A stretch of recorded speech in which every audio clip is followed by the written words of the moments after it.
Morning guys, stayed overnight in Bexhill on the seafront near the Delaware Pavilion. It's free parking. I noticed at the far end of the seafront they had no motor caravans, 10 p.m. to 6 a.m. Well, this is a light van, but no, I stayed a lot closer in with the normal cars. That's the beauty of this size van.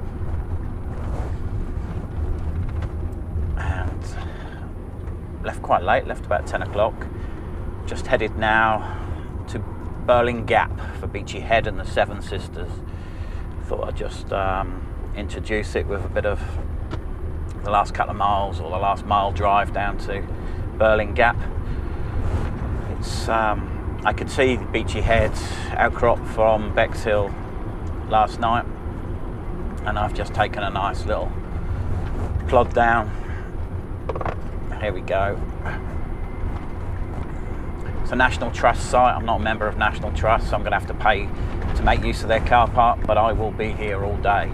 I won't camp here, not on National Trust. I will just head back into very close to between Eastbourne and Seaford, so I will probably head Seaford's the direction I'm going. Probably head to Seaford and just park up on the front there. I can't see there being any parking restrictions up there.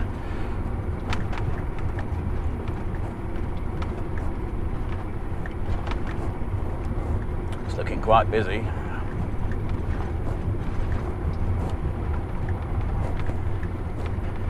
Not sure what to expect, not sure if I get any really good views of the Seven Sisters. I know it's probably high tide at the moment, but as I say, I'm going to be here all day. I'm going to pay the fee. I didn't join National Trust. There's not enough on the coast on my trip to warrant it, to be honest. Next year perhaps I will, when I do a bigger trip inland, but for the time being,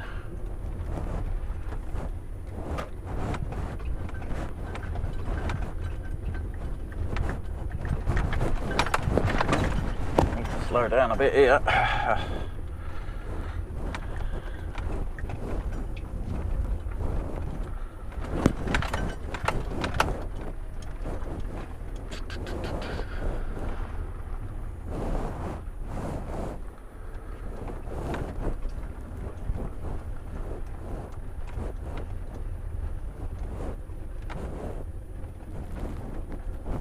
Overflow car park, please tell me it is.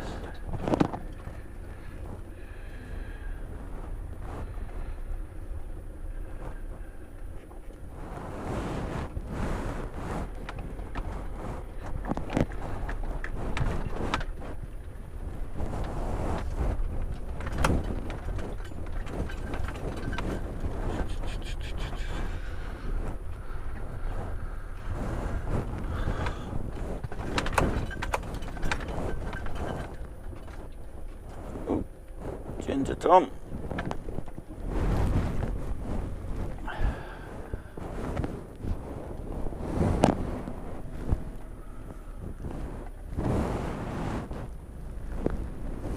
And that'll do me. Always like to park with my sliding door to the end, so I've got no car straight up.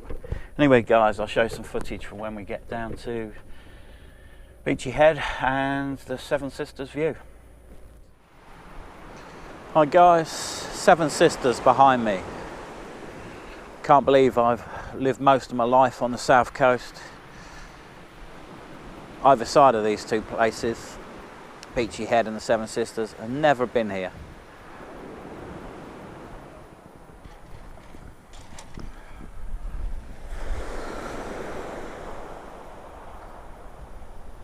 The front is the platform from which came down from the car park. Seven Sisters going there across there. It's a beautiful day, but it's still early March, so it's a bit chilly, but it's absolutely lovely this time of year.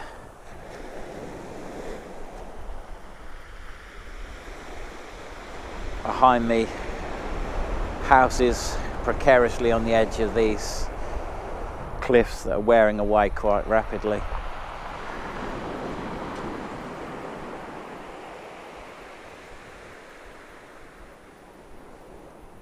It is extremely windy, so it'd be interesting to see what sort of sounds being picked up with this unidirectional microphone.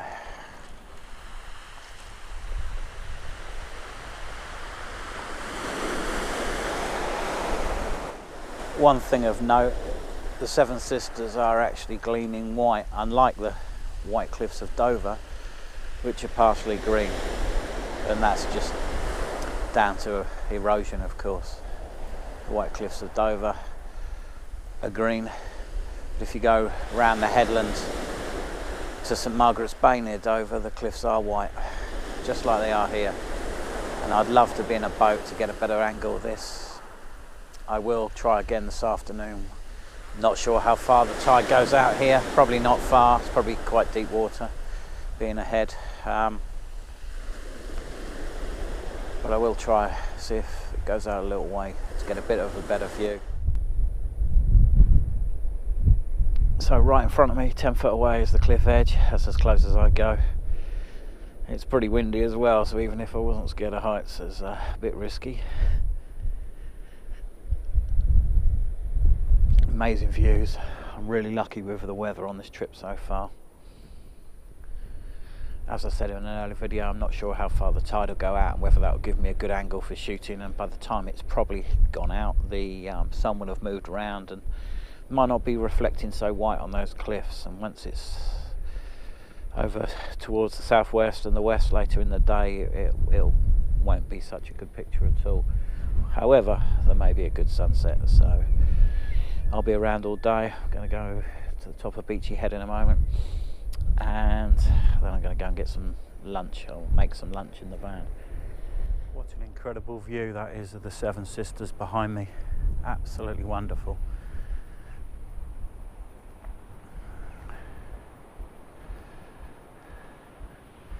It's a beautiful day. Must remember to get some sunglasses.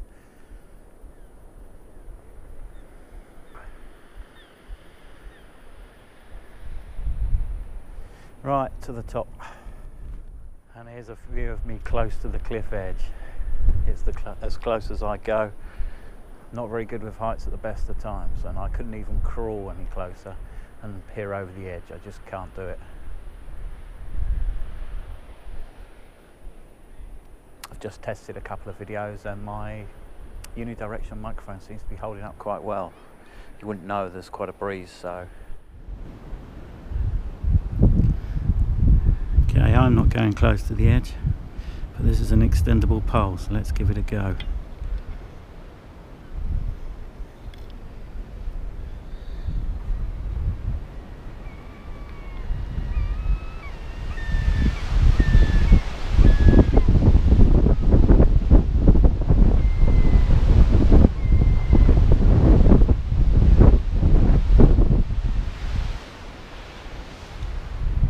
About 5 feet away, and that was terrifying.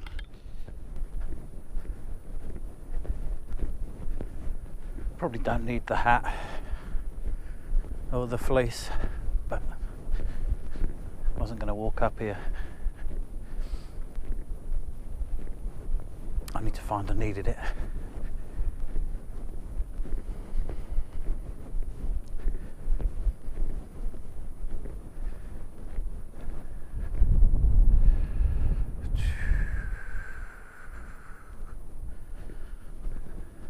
I love it when you come to places like this. Car park's virtually full. Coach had turned up. Queue for the cafe, moaning it's not open. A few people down on the beach, some having a picnic. Only one or two will make the effort to walk up the hill.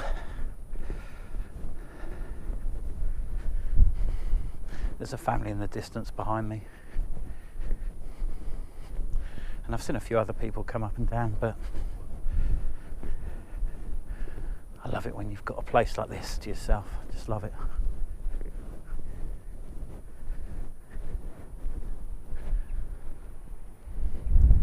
And I'm still on the south coast of England, a long way to go. There'll be some really nice remote places down in the West Country. Wales. Can't wait to see parts of Northern Ireland and Scotland. That'll be amazing, absolutely amazing.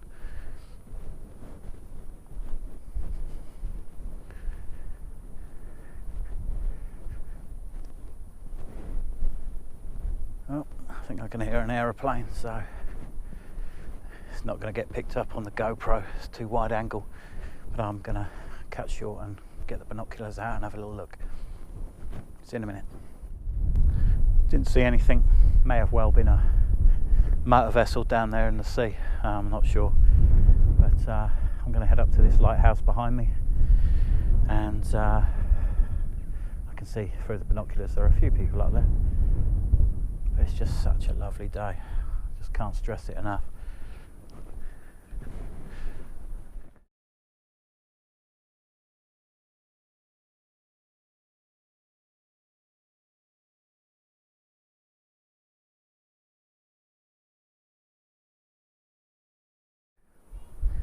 The fence in front of me since better days.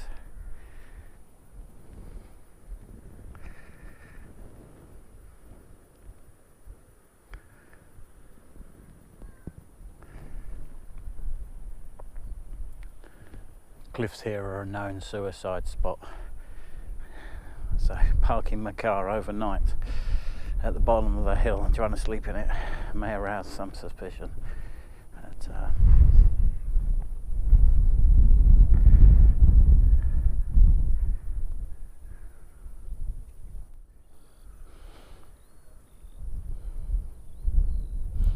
that's a view I'm more familiar with from the tourist brochures and the like. The lighthouse down there in the sea. Right behind me, cliff edge. Well, that's about as far as I'm going. Unless I trip over.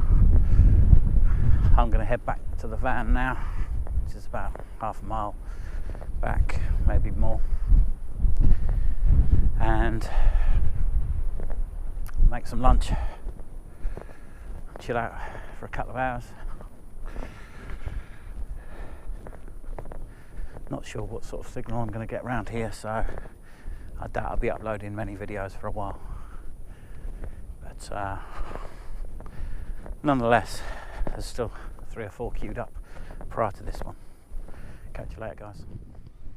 For a while now I've been having a problem with my screen wash. Been having to fill it out quite a lot, even though the reservoir doesn't appear to be leaking, and I've just realised what it is. I've just cleaned my windows and noticed that most of the fluid was going on the floor and hardly anything was hitting the window. Now I've just broken this bit fully here, which was bent in half and only hanging on by a little bit, so only a little bit was passing actually through. So luckily I've got some duct tape in my van, and I'm just going to do a quick bodge repair and hope that solves the problem, and I won't need to keep filling up the screen wash. But let's give it a go.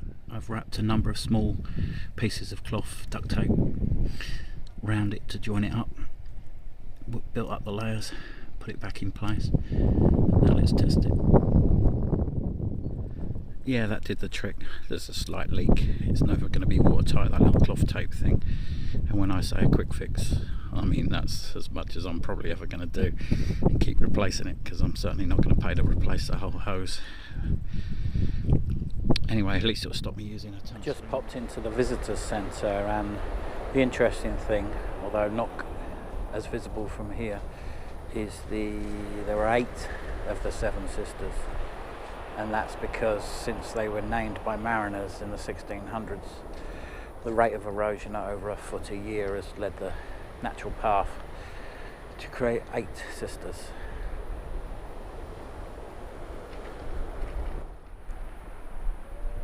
Also in the visitors centre they showed a picture of this row of cottages. The first one we see there is number 3, 4, 5, 6 and 7. Number 1 has long since gone, and number 2 was demolished in 2002.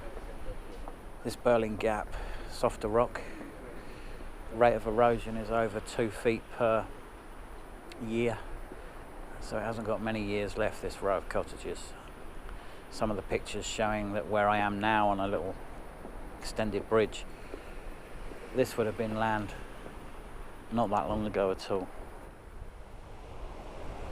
Well, the answer to my question about the tide and how far it went out this morning is answered emphatically. It goes out quite a way. Although I do notice here it's starting to come in behind me a little bit, so I won't be hanging around. In fact, I don't even know if it's going out still or turned and coming back in. But amazing views.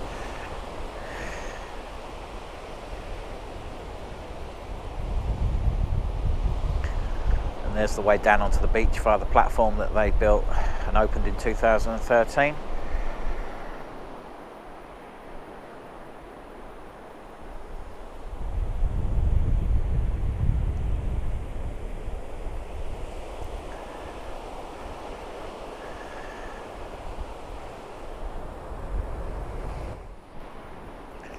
So, final views, Seven Sisters. In fact, I don't think I'm going to go far tonight. I'm going to go and make use of a car park I discovered at West Dean that's free of charge.